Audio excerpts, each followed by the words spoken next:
C'est quoi la peur? La peur, c'est l'un des pièges les plus puissants de l'ennemi pour paralyser, bloquer et éteindre la foi. La peur n'est pas simplement une émotion, c'est un esprit, une force invisible qui peut dominer un cœur si elle n'est pas brisée. Alors, qu'est-ce que la peur selon la Bible? 2 Timothée 1, verset 7 nous dit ceci.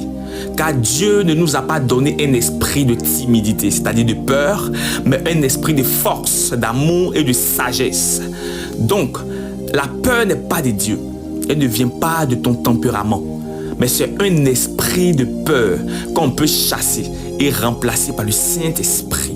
Je vous donne quelques effets spirituels de la peur. 1. La peur te fait imaginer le pire et tu vis des choses qui ne sont même pas réelles.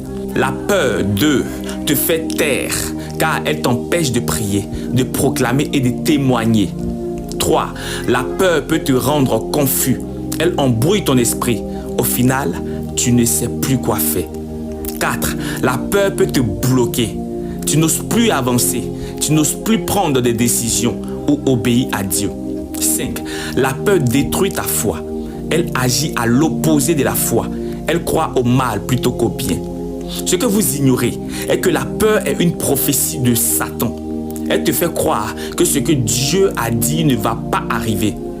Alors, comment combattre et briser la peur? En premier lieu, remplis-toi de la parole de Dieu. Il a dit dans sa parole, « Je suis avec toi, je ne t'abandonnerai jamais ». La peur quitte quand la vérité entre. Raison pour laquelle tu dois parler à ta peur, pas la nourrir. En deuxième, utilise la louange. La louange change l'atmosphère spirituelle. Elle chasse les ténèbres. En troisième, parle en autorité contre l'esprit de peur. Dis à haute voix, esprit de peur, je ne suis pas ta maison. Quitte ma vie, ma pensée, ma maison, maintenant au nom de Jésus. Donc, que ton autorité s'y fasse entendre. En quatrième, sois rempli du Saint-Esprit. Parce que l'amour parfait de Dieu chasse la peur. Quand tu ressens la peur, rentre dans la prière.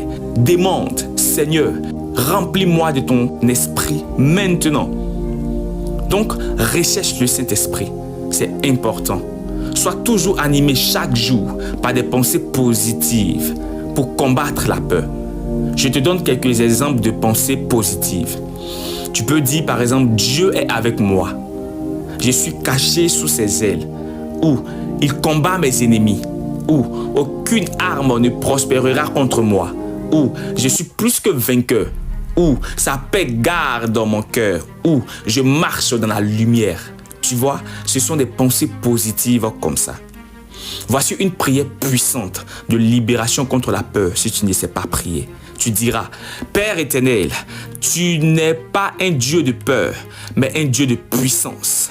Je renonce à toute peur, à toute anxiété, à toute oppression. Je brise l'accord que j'ai fait avec la peur, consciemment ou non. Je ferme toute porte spirituelle ouverte à cet esprit. Je déclare que je suis libre, que je marche dans ta paix, que je suis couvert par le sang de Jésus. Je ne crains aucun mal, car tu es avec moi. Que la peur meure et que la foi vive en moi. Je ne crains pas la nuit, je ne crains pas l'ennemi, car l'Éternel est ma lumière et mon salut. Même si je traverse la vallée de l'ombre, je ne crains rien. L'esprit de peur me quitte aujourd'hui. Je suis libre, fort et rempli de l'amour de Dieu. Je marche dans la victoire au nom de Jésus. Alors sois béni.